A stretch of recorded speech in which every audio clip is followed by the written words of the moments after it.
Hello everybody and welcome back to History 408 and welcome to our last lecture for the semester. So in this lecture I will be covering for the most the history of the Ottoman Empire from around the 17th century, focusing mostly on the 19th century and the early 20th century, kind of catching up the only Islamic empire that Europe ever had really to the kind of 20th century where we left off with the age of imperialism in Western European history, and then we will continue and finish the lecture by looking at the trends and developments around Europe from World War I to World War II and then to the present. The majority of the lecture will be focusing on the Ottoman Empire. However, we will conclude with the story of decolonization and legacy of the decolonization, or living in the post-colonial world, as we would like to call it nowadays. So, beginning our story with the Ottoman Empire first, I have already emphasized in the lecture from quite a few weeks ago when I talked about the rise of medieval Islamic states and cultures, and then within it the Turco-Persian or the Perso-Turkic culture. So that is the cultures that offer a mixture of Iranian practices together with Turkic dynasts. And the Ottoman Empire ends up being one of those dynasties that ends up crafting one of the largest empires that the Near East has ever seen, and not only the largest, but one of the most durable empires. So the history of the Ottoman Empire begins at the very, very end of the 13th century, but by the 15th century, from the mid-15th century all the way into the early 20th century, we have an empire that dominates the history of the Near East uninterruptedly, and this is something that has not been seen in the Near East really ever since the Eastern Roman Empire and its presence in the area. So quite a remarkable empire and state in this way, while at the same time being the dominant force in the Near East, the Ottoman Empire was rooted in its European Balkan territories, and oddly enough, the subaltern populace, or the kind of the second-rated populace of the Ottoman Empire in the Balkans, which was the core of the empire, was comprised of the minority. That is, the subaltern was the majority in the Ottoman Balkans, and those were the Christians, right, who lived in an Islamic empire. And I've already addressed all these issues and how these things were governed and all that. And we came all the way to the 16th century and Suleiman the Great. And really from the 16th throughout the 17th century, the Ottoman Empire continues expanding itself. And what really helps the expansion of the empire was the crop of janissaries, right? The elite soldiers who were of random Christian origins. They will be taken away from their families as children. This will be kind of the blood tax, the shirme, and they will be educated then in Constantinople as the kind of most educated people and the most elite soldiers of the empire, and then they will be attached solely to the Sultan, and they would serve the Sultan. And a lot of them would serve as soldiers. Some of them would eventually, once proven in battle, get to further elevated positions, such as those of the Grand Vizier or the Viziers of the Empire, admirals of the fleets, and so on and so forth. So you see, the Ottoman Empire does not really develop an elite or a system of aristocracy as we see in Europe with noble families passing their titles from one generation to the next. In the Ottoman Empire, you have prominent individuals who come from this corps of janissaries, but they are limited to themselves. And while they will try to secure some sort of a future for their family, be it in the Ottoman administration and bureaucracy, be it actually by providing the family with other alternatives such as mercantile businesses and other sorts of revenue, the Ottoman Empire remains tied to the Ottoman dynasty, as the very name of the empire says, and really everybody technically depends of the Sultan. However, this changes a bit, and we see from the later 16th, but throughout the 17th century, which is still marked by the rise of the Ottoman Empire territorially, it is also marked by the strengthening of the Janissaries as a group of people within the empire, and this leads us to the story of Janissaries basically becoming the most powerful entity in the Ottoman Empire, so much so that they've even discovered the power of the empire resting with them, and that is that they can actually remove a sultan if they please to do so.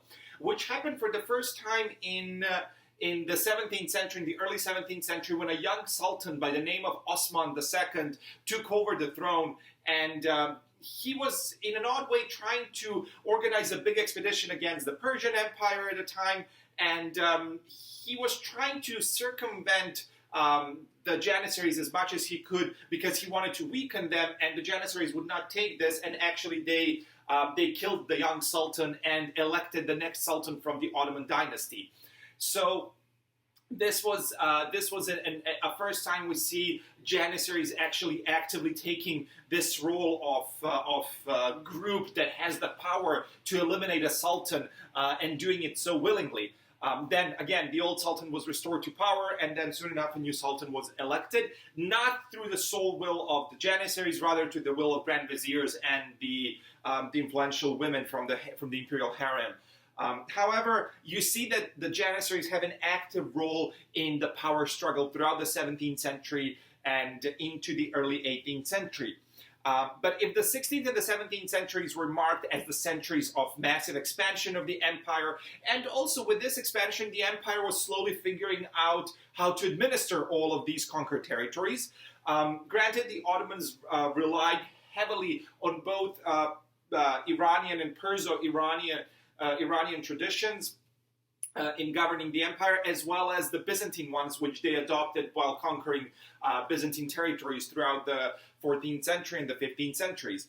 So now this process continues, and the empire becomes bigger and bigger, and the administration changes a bit, but the idea was generally common for big Islamic states, that is, leave the Christians and the Jewish populace as well at peace.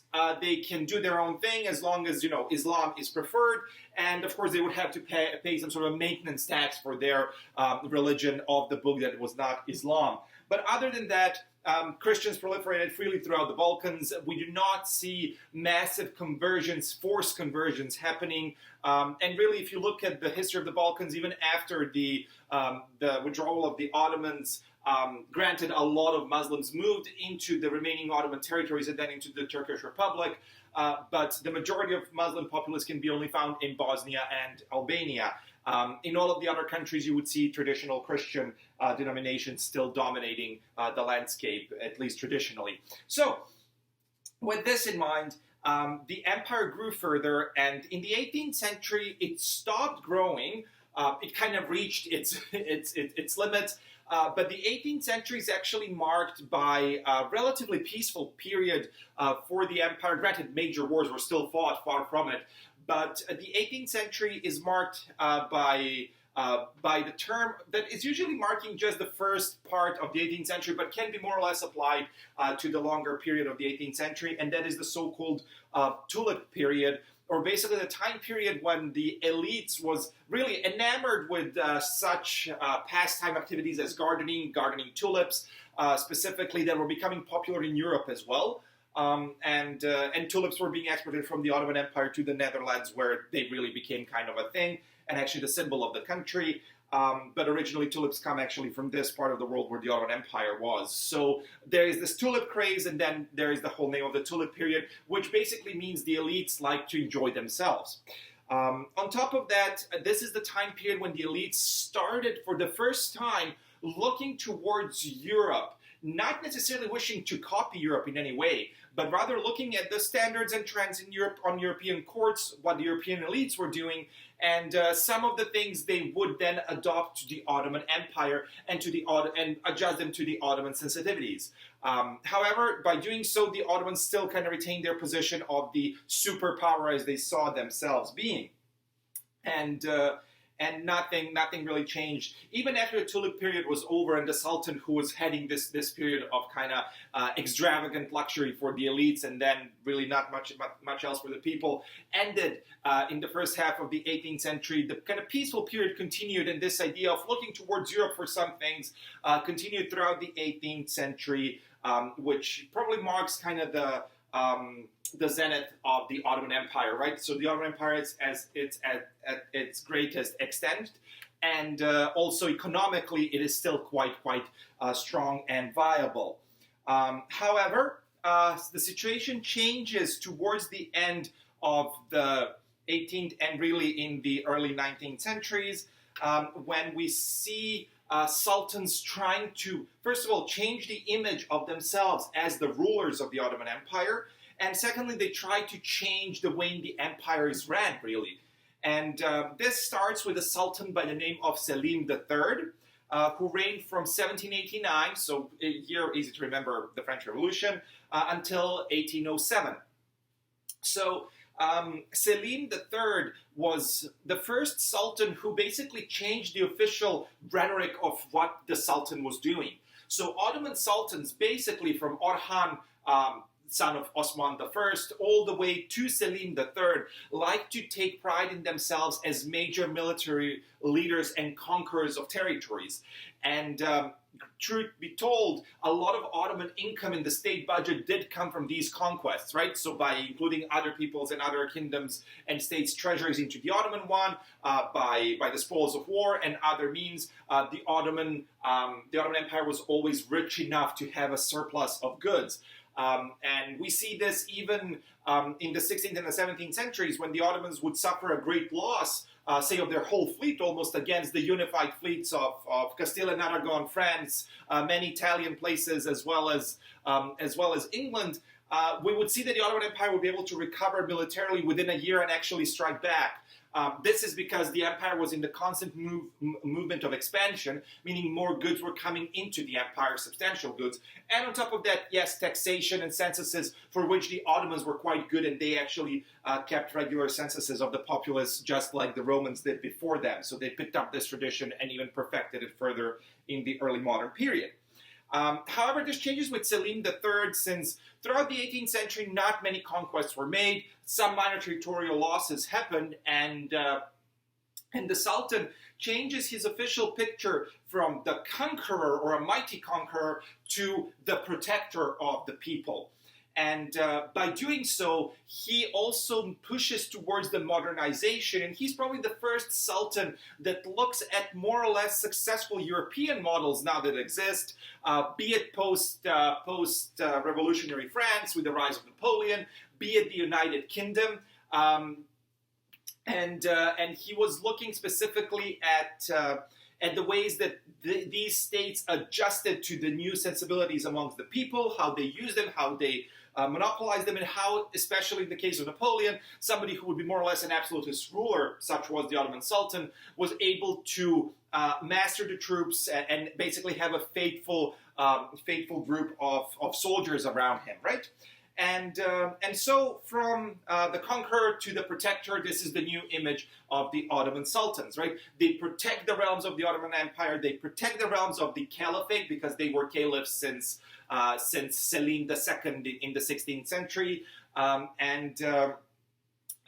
doing so, basically, Selim III started using modern mechanisms of state control around the empire, especially in the city of Constantinople, or as was popularly called by this time period, Istanbul, in which he tried to regulate the influx of populace from the provinces to the city. And once the people would come into the city, they would have to register, they would have to get an approval to work in the city, and things like that. This was all supposed to partially keep the state informed of what was going on in the capital city, but also keep the capital city safe from potential rebellions and for potential groups that would be hostile to the Ottoman state.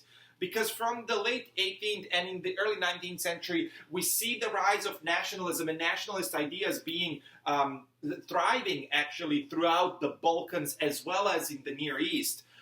So we see the Egyptians gradually looking forwards towards some sort of an autonomy or independence.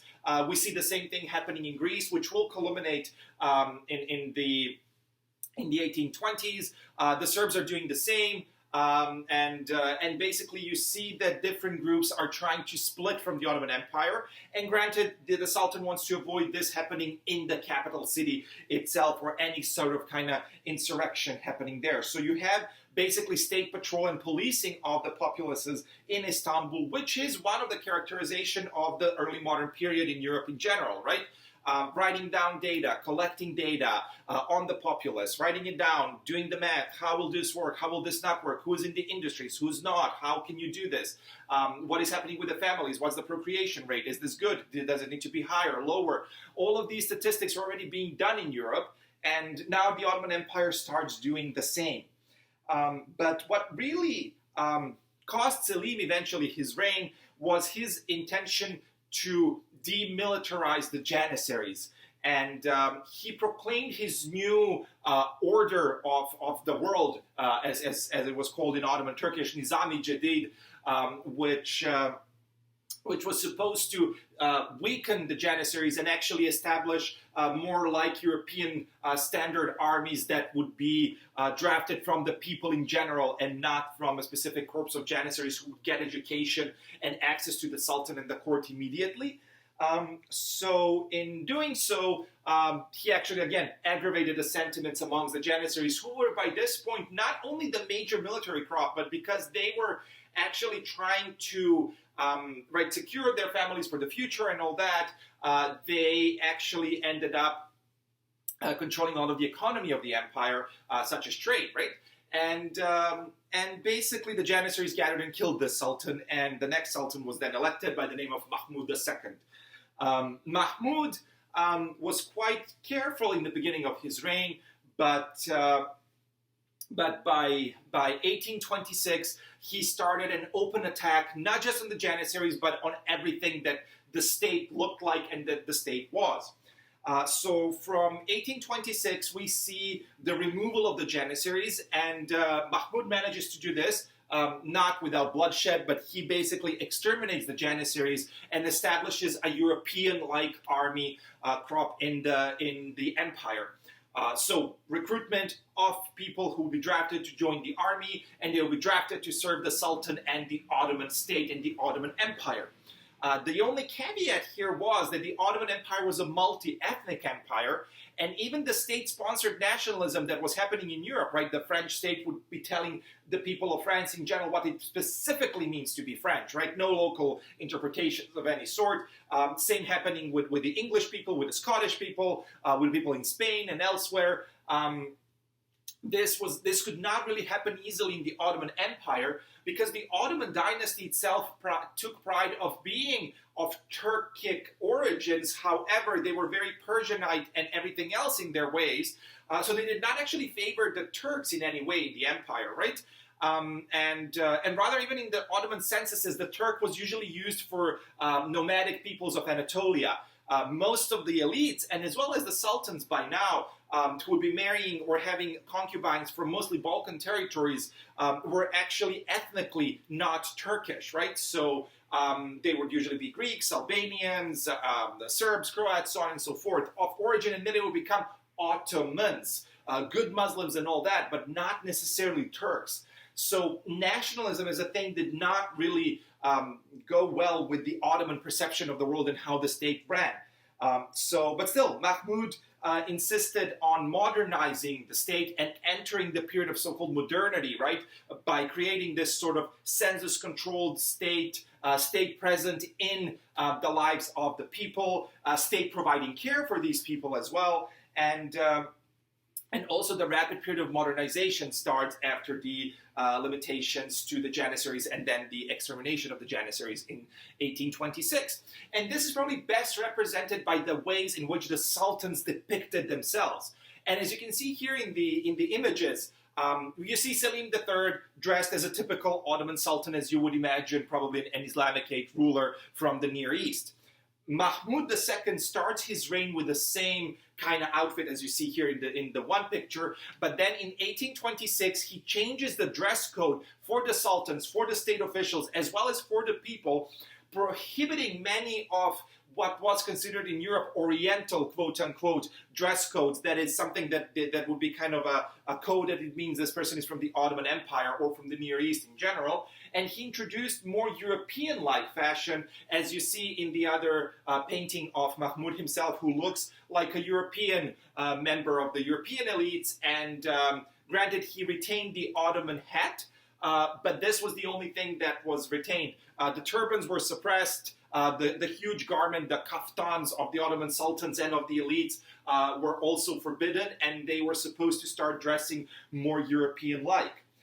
So this is the first time we see this kind of idea of modernization happening, right? With Selim III, we see changes in the army, in the way that the state would be governed, somewhat in the changes in the image of the Sultan ideologically, right, from conqueror to protector. But now, with Mahmud II, we see a fully visual transformation of the empire, right? Not only the Sultan, but everybody's now dressed like a European gentleman. The court changes a lot. The Sultan starts using non-traditional palaces. So the Topkapı Palace was the traditional palace of the Ottoman Empire and of the Ottoman Sultans. But now with Selim, but really with Mahmud, other palaces down the Bosphorus Strait connecting the Black Sea to the Sea of Marmara became more and more popular with the sultans to reside there and to receive European officials there, because these palaces were done in an Ottoman style, but they were flirting with European architecture heavily. And instead of having a great divan with kind of a couch-like throne for the emperor or the sultan, now you will have European-like seated chairs where people would sit around the table and discuss things, kind of more salon-like. Instead of more of a recliner kind of situation that was used by the Ottomans, that was traditionally used in the Mediterranean since the times of the Greeks and Romans all the way to the present. This changes now, and this is all kind of part of this modernization.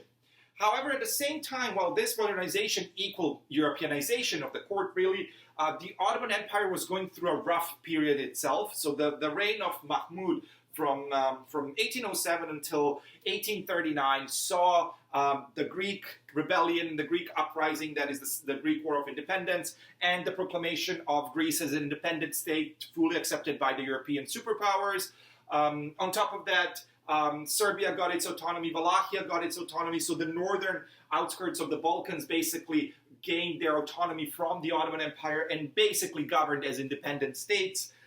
So these were heavy blows on the budget of the Ottoman Empire and the territories of the Ottoman Empire. And Mahmud, while accepting European standards, also started looking more so towards the Near Eastern parts of the Ottoman state, trying to play out his role of the caliph there.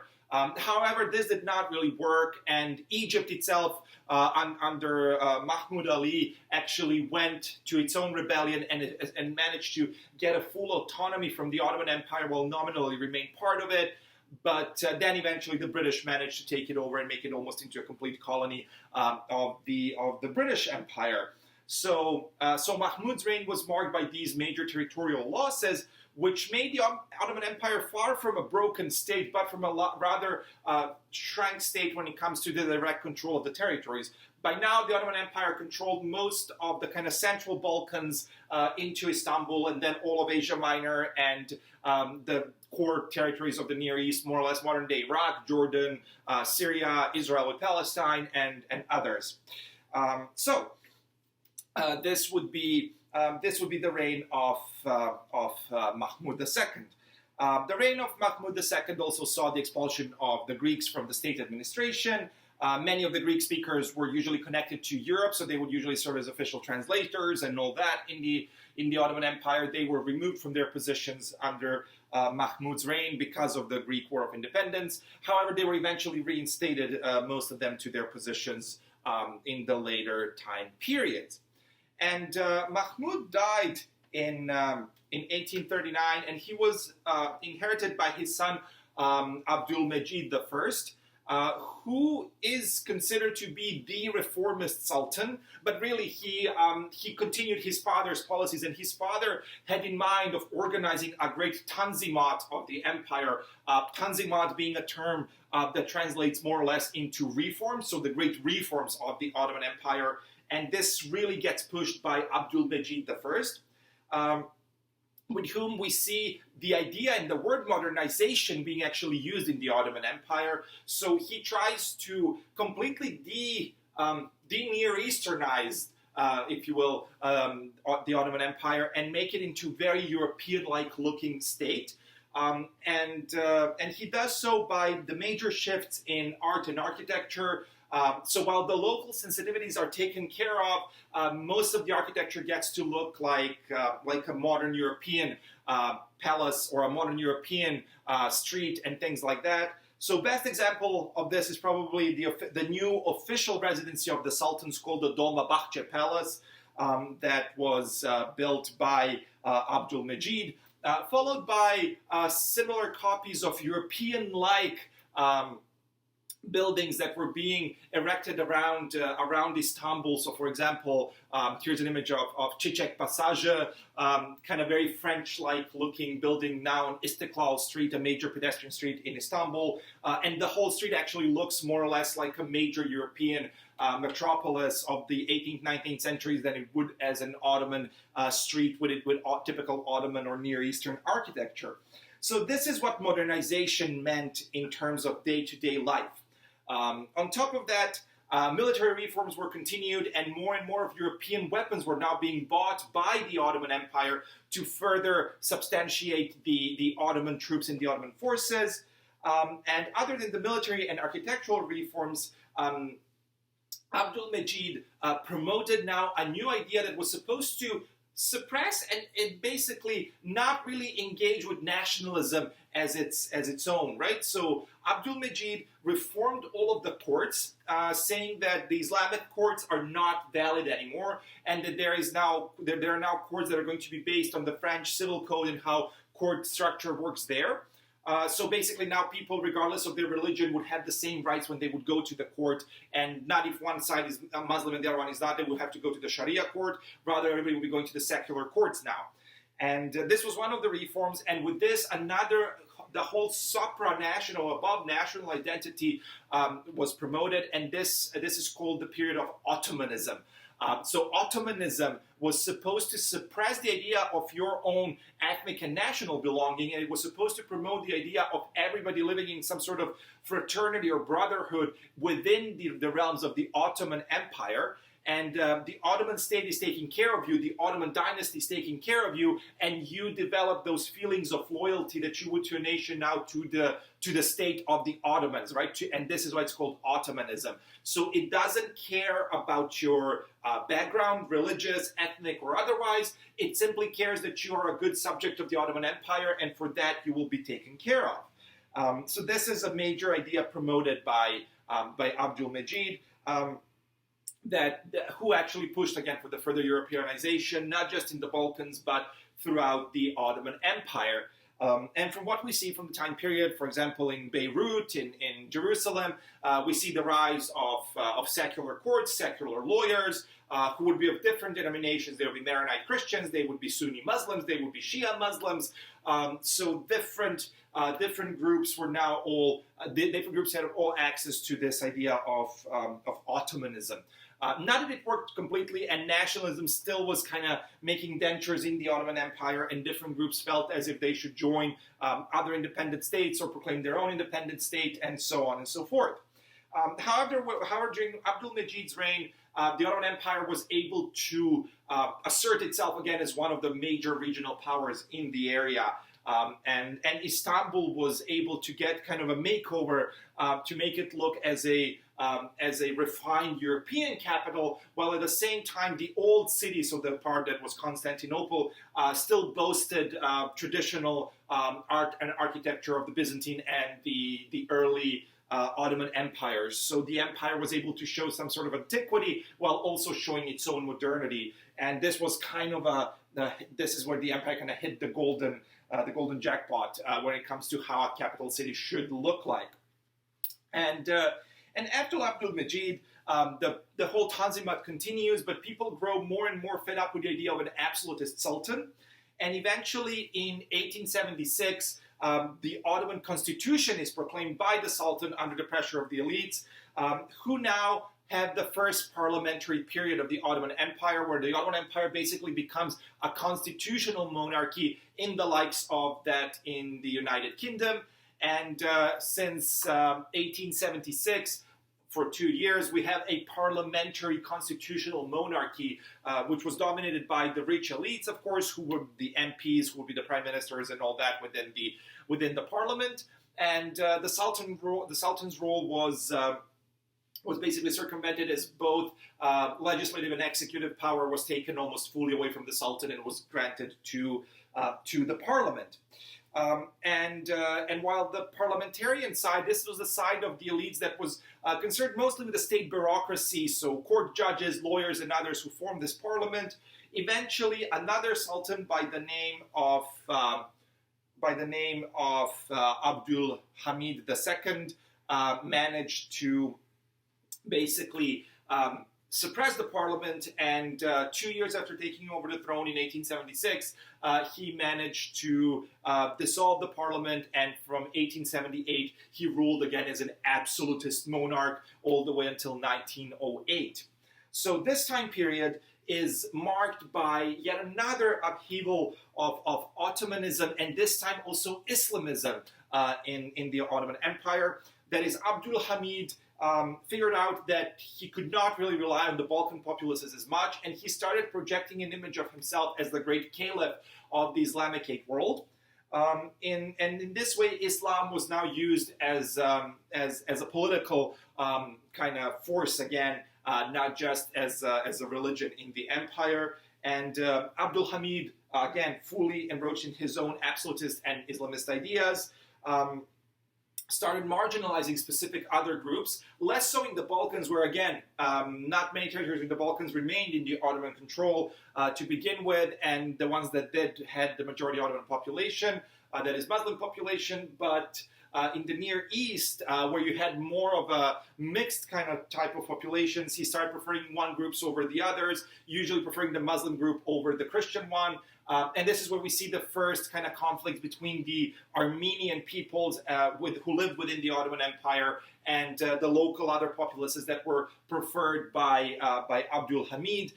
So much so that Abdul Hamid eventually sponsored whole Kurdish militias to go around Armenian villages, killing off the Armenians there, basically, and moving them to specific territories. So you see some sort of state planning of where who should live and all that, which was quite common in European colonies as well, right? Europeans would oftentimes be quite brutal when it comes to how they would delineate who gets to live where is the line of what. So Abdul Hamid started applying the same European standards to its own empire, which was actually quite frowned upon, quite hypocritically by European powers who were condemning Abdul Hamid for doing such atrocities, and granted atrocities they were. However, the Europeans never really responded for their own. However, be it as it may, this is not the only thing that Abdul Hamid adopted from Europe. He also decided to basically push the empire again, but this time in a way of an imperialist force of the 19th century trying to colonize territories.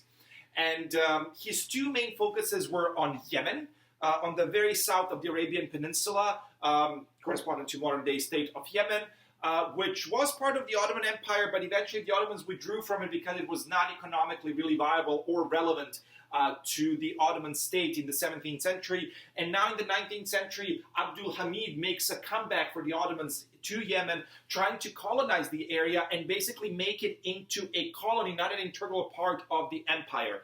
The second section he tries to conquer now is Libya. Egypt was now independent, Libya is next to it, Ottoman Empire is here, so he tries to take over Libya and establish his own colonial presence there. And by doing so, what he was trying to do was to show that, look, the Ottoman Empire can also colonize, and we can also spread quote-unquote civilization. Because, again, if you remember last week's lecture, this was how the Europe operated in this time period, right? The colonialism and colonial endeavors were explained usually through the prism of we are saving the people from themselves in a way, we are spreading civilization to them. Well, the Ottomans said we can do the same. And the idea of a quote-unquote noble savage comes to the fore in the Ottoman Empire that was usually applied to most of the actually Arabic-speaking populaces, be it within the Ottoman Empire or be it in these new colonial spaces that the Ottomans were now trying to establish themselves in, only to fit the idea of a ideal European power. And this continues throughout Abdul Hamid's reign, all the way until 1908, when the military crops, most of the military elites, led by the military pashas or the generals, instigate the Young Turks Revolution, and they topple down the Sultan, they strip him of his rights, and they reintroduce the parliament, and the second parliamentary period of the Ottoman Empire begins, lasting from 1908 until 1918, when the Ottoman Empire is basically, stops to exist after World War I. The Young Turks, after taking over, they reject the idea of Ottomanism and of Islamism in general, and they promote the idea of Turkism now, right? Of creating a stronger Turkist or Turkish presence within the Ottoman Empire, changing what it means to be a Turk from a traditional Ottoman meaning of nomadic Turkic peoples into being a citizen of the Ottoman Empire who speaks Ottoman Turkish, who is a Muslim, culturally at least, and who is fully enlightened and modernized in a European way. This was an ideal Turk they promoted. And the idea of modernity continues to drive the Young Turks. However, the Ottoman state by this point is actually financially and economically exhausted and even broken. And it is also heavily indebted to other European powers. So the problem of the Ottoman Empire was, as I already mentioned, even in the earlier 19th century, sultans start buying weapons from European countries, right? So technologically more advanced, technologically better, looking at the German weapons, looking at the French weapons, British weapons, so on and so forth. They start taking loans and credits from European powers and European banks in order to build up the infrastructure around the Ottoman Empire, which led to the great debt of the Ottoman Empire to the European forces, and basically the Ottomans could do nothing but always give more and more to the Europeans whatever they wanted, because they could not really pay off fully the debts. The Young Turks brought an end to this, and they joined the Central Powers in World War I, so that is Germany, the Austro-Hungarian Empire, and now the Ottoman Empire becomes the third major empire to join this side, and also annulling all of its debt to other European states. And as you can imagine, World War I continues, the Ottoman Empire is on the losing side, itself eventually pushed to the brink of existence, and before it even ceased to exist, the Young Turks themselves committed and basically continued what Abdul Hamid was doing, but now they did it en masse because they were in a state of war, and they commit the Armenian genocide. And most of the Young Turk leaders were involved in this genocide, planned, organized extermination of a whole ethnic and national group in the Near East. And after the breakdown of the Ottoman Empire in 1918 and 1919, the Ottoman Empire was split between European powers into different zones of influence. But eventually, one of the major Young Turks at the time, by the name of Mustafa Kemal Pasha, managed to start a war of independence, and by the end of 1923, actually proclaimed the new Turkish Republic. That tried to distance itself from anything that had to do with the Ottoman Empire, including the Young Turks, even though, again, most of the elites, Kemal Pasha, who got to be known as Ataturk, or the father of the Turks, symbolically himself belonged to this crop of educated, nationalist, Turkist, Ottomanist Young Turks of the Ottoman Empire, enroached in the kind of ideas of genocide and of the Armenians and other things. So this is why, to this day, the whole Armenian genocide is a very contested topic in the modern Republic of Turkey. Be it as it may, this is kind of the end of the Ottoman Empire and the stories of modernization and periods of different things that the Ottoman Empire was going through. And now, finally, let's look at the bigger picture, because this kind of World War I story leads us into the bigger picture of Europe and how Europe survived World War I. Well, World War I started as a great catalyst for the great powers in Europe, and it ended up with a completely new system coming to the fore. First of all, most of Europe was exhausted by this war, even the winning side, which led to the greater presence of U.S. capital in general coming into Europe. However, Europe retains its position as the dominant place in the global market, in the global economies, because the colonies of European countries such as France and the UK are still well and alive. And but on the other hand, in Central and Eastern Europe, major changes happen. So multi-ethnic empires, the major multi-ethnic empires that were to some extent flirting with nationalism, but fighting minor nationalisms of different groups and things like that, ceased to exist. So the Russian Empire ceased to exist, and Russia actually, from 1917 into the early 1920s, goes into a period of civil turmoil, ending up with a communist state, the known USSR, that is going to exist until the 1990s. and the Austro-Hungarian Empire is divided into different states. National states get incorporated into different states, so on and so forth. So this big, massive empire that dominated Central Europe for the past 300 to 400 years ceases to exist almost overnight. And finally, the Ottoman Empire itself, as I have mentioned, is completely disintegrated, broken. Eventually, the Turkish Republic is established, as well as different territories of this empire were seized to different Balkan countries. And in the Near East, actually, most of the regions were under European mandates. That is another form of colonialism in the Near East. And with this, the interwar period between World War I and World War II saw that, colonialism stays well and alive. Near East gets colonized by European forces now even further. And on top of that, we see the rise of a new order within Europe, most of European countries now being some sort of republics or complete constitutional monarchies. So the time of absolutism is completely over, even in places like Germany that stuck to it until almost the very end, as well as the Habsburg monarchy. But we see the rise of new ideologies. So the communist ideology in the USSR, communism takes over. And in Italy and Spain, we see the rise of fascism. So a nationally driven ideology of the far right. And fascism eventually gets to be adopted in Germany with Adolf Hitler and the whole Nazi Germany, which eventually leads to World War II. And again, I will not get into many details of World War II, so we all know that it lasts from 1939 to 1945. Atrocities committed, such as Holocaust and others. So yet another ethnic cleansing and a genocide. All this ended in 1945, and Europe gets split almost into two blocks, the Eastern Bloc and the Western Bloc, or the First World Bloc, if you will. With kind of the middle being the bloc of the non-allied countries, or basically countries that belong to neither side. So that was the idea of kind of keeping some status quo. However, post-World War II, Europe is also a Europe that's completely broken down. And this is the time period when Europe, and actually European colonies, for the most get away from Europe and declare their own independent, mostly national states. This is when the period of decolonization begins.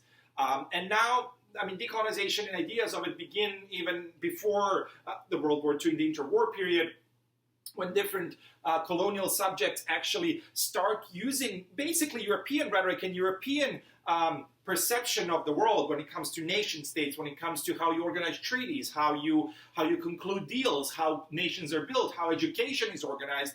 Many of the colonial subjects start doing this, adopting European models to their own national sensitivities that have been heavily influenced, again, by European education in general, and they start wanting their independence. And after World War II, most of them manage in getting it.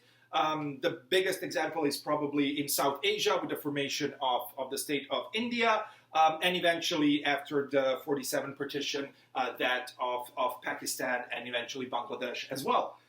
So we see Africa also goes through a massive period of decolonization. Some countries like Portugal, with its own regimes of fascist regimes, sticks to some colonies all the way into the 1970s that caused civil wars and other unpleasant things to be happening in the colonies in Africa. Eventually, the decolonization period ends up by the 70s officially, and this is the one side of we see this kind of marginalization of Europe finally happening. Secondly, Europe itself, economically and socially broken after World War II, actually depends heavily. The Western European countries, such as the UK, France especially, eventually Italy, eventually Spain and others, depended actually being slowly incorporated into the global economy that was now dominated by the United States of America.